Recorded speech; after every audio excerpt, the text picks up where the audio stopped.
Welcome back to today's lecture. Today you have seen that science textbook for class 10th. We are going to discuss today about Ohm's law, one of the most important topic in physics. So activity 12.1,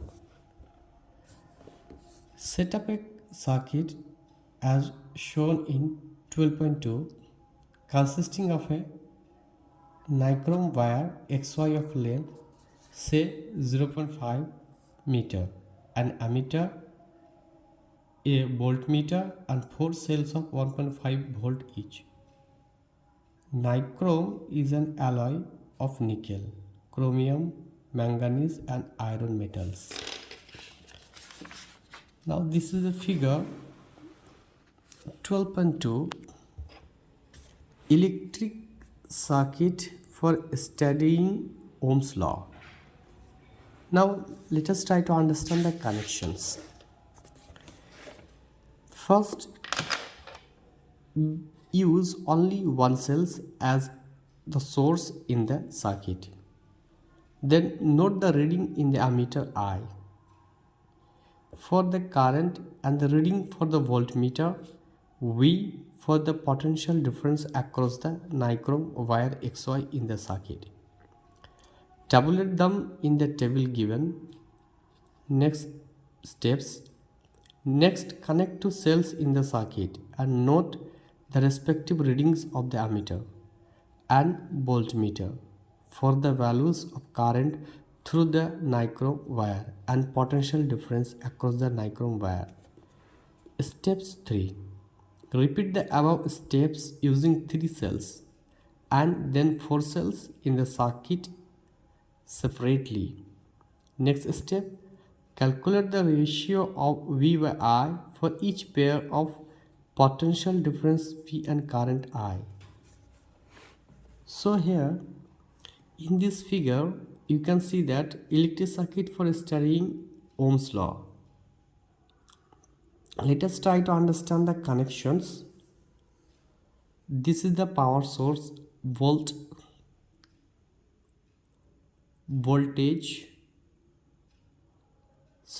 is the voltmeter. It has a two terminal, positive and negative terminal, and a unknown resistance is connected across X and Y between these 2 points. And these are the cells. This is the power cells. 4 cells are here. This is the positive terminal, larger one. This is a smaller negative terminal, completion of this cell. Now this is the larger terminal, positive terminal. This is the smaller terminal. So this is the next cell. Similarly, these are the 4 types of cells connected. Now we will see ammeter symbol is A. It is denoted by capital letter A. Ammeter is an instrument used to measure the amount of current. A is positive terminal, minus is a negative terminal. This is the key, capital key is denote that key and a dot is inside it in, that means the circuit is in on positions. Now current have to flow from the positive terminal to the circuit. When it's flowing through the circuit, a potential drop will be noted across these 2 points, as this ammeter will read the current and it will pass through such a manners. Now after doing this experiment, connecting these cells, we will observe the reading of the voltmeter and the ammeter respectively. Now this is the tabular format, serial number 1 2 3 4, the number of the cells used in the circuit when one cells were connected. When one cells was connected, that time we got the reading of 0.1 and potential 0.1 ampere, and potential difference across the nichrome wire is 0.3. Now we are taking the ratio of voltage by current I, we are supposed to 0.3 by 0.1 divided by, we are getting V. Similarly, we are connecting second cell, one more cell to this battery, and that time we are also deflections of the voltmeter, that means reading of the voltmeter is noted and reading of the ammeter is also noted. So 0.2 and 0.6. Here reading of the ammeter and reading of the voltmeter is continuously increasing, and we are getting the reading 3. Likewise, we are changing the number of the cells used in the circuit, and we are getting the readings like that, and finding the ratio of voltage by current. In this manner, in this activity, if you do this, in this activity, we will find that the approximately the same value of V by I is obtained in each case. Thus, the voltage current graph is a straight line that passes through the origin of the graph. So in this graph, this is the graph is given, figure 12.3. Current is taken along x-axis and potential drop or potential difference, symbol is V, is taken along y-axis. Now we are getting a graph, it is a straight line, linearly straight line passing through the origin here. So this is VI graphs for the nichrome wire. A straight line plot shows that as the current through a wire increases, the potential drops or potential difference across the wire increases linearly. This is the Ohm's law.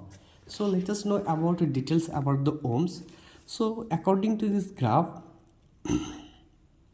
if you finding the slope of this graph, slope means changing along y-axis by change along x-axis, means y2 minus y1 divided by x2 minus x1. Whatever the change in y-axis divided by the change in x-axis will be a constant. For example, we are getting that change del v by del I, we are getting 3, 3, 3 or 2.75. 2.75 is exactly 3, is after the round off, or 3 or 2.86. If we take all this observation mean, 1 2 3 4 5 6 observation mean, we will get exactly the same constant values.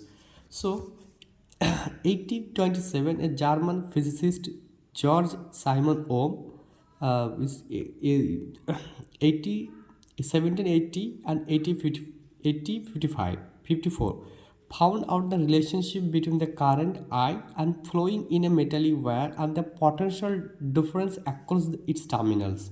The potential difference V across ends of the given metallic wire in an electric circuit is directly proportional to the current flowing through it, provided its temperature remains the same. This is called Ohm's law. Mathematically, V proportional to I, or V by I, is a constant, equal to constant. So this proportionality constant we need to remove with a R, which is R, V equal to I into R. This is one of the most fundamental equations of Ohm's law, which indicate that potential drops across a conductor is a product of current into resistance. R is a constant for the given metallic wire at a given temperature. It is called its resistance. It is the property of a conductor to resist the flow of charge through it. Now students, this R, what is this R? This R is a constant for the given metallic wire at a given temperature, and this R is known as resistance. Resistance means oppositions or the resist to flow of the charge.